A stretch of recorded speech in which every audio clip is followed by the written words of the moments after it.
June 1 తారీఖు సంది cinema టాకీస్లు బంద్ పెడతారన్న ముచ్చటిని పడుతుంది కదా. సినిమా నిర్మాతలకు, ఎగ్జిబిటర్లకు, డిస్ట్రిబ్యూటర్ల పైసలు పంచుకునే కాడ పంచాయతీలేసి టాకీస్లు బంద్ పెడుతున్నామని ప్రకటించిండ్రు కదా. అయితే దాని వెనక పొంటి కుట్రుందని అంటుండు ఆంధ్ర సినిమాల శాఖ మంత్రి Kandula Durgesh sir. Deputy CM పవనాలు సారు సినిమా విడుదలున్నదని కావాల్సుకునే టాకీస్ల బంద్ చేయించే కుట్రుందని ఎంక్వైరీకి ఆర్డర్ వేసిండు.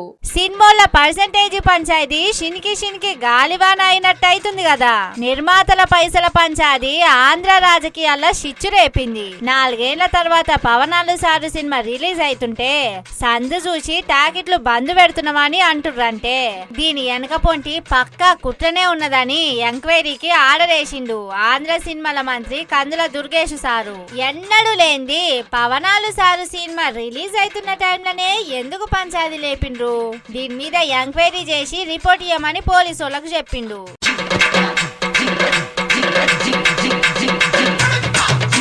అయితే ఇన్నొద్దులు సినిమా ఎగ్జిబిటర్లు కిరాయి లెక్కన లీజుకు సినిమాలు ఆడించేది. ఇట్లయితే నష్టపోతున్నామని సినిమా వసూలు చేసిన దాని మీద పర్సెంటేజీల ప్రకారంగా పైసలు కావాలని కొత్త డిమాండ్ ముంగట పెట్టిర్రు.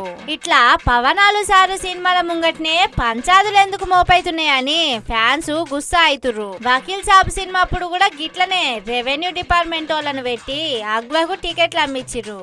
భీమ్లా నాయక్, బ్రో సినిమాలకు గదే కథ చేసిండ్రు. ఇప్పుడు ఆంధ్రాల పవన్ సారే డిప్యూటీ సీఎం అయినా కూడా మళ్ళా గసొంటి కుట్రలే చేస్తుర్రు. దీని వెనక పొంటి ఉన్న పెద్దోళ్ళెవలో మాకు తెలవాలే. వాళ్ళ డిమాండ్ న్యాయంగా ఉంటే సర్కారు కూడా సాయం అవుతుంది గాని వాళ్ళే పైసలు దండుకోవాలని స్కెచ్లు వేసుకుంటే వాళ్ళ తోకలెట్ల కత్తిరియాలనో మాకెరికే అని ఆంధ్ర మంత్రి సురుకులు పెట్టిండు. జూన్ లా హరిహరి వీరమల్లే కాకుండా కుబేరా, తగ్ లైఫ్ అసొంటి పెద్ద సినిమాలన్నీ విడుదలకున్నాయి. టాకీస్ల బంద్ ఉంటే నిర్మాతలకు చాలా లాస్ అవుతుంది కాబట్టి ఇవాళ అందరు కూడి మీటింగులు పెట్టుకొని పంచాయతీ తెంపుకునే ప్రయత్నం చేస్తుండ్రు.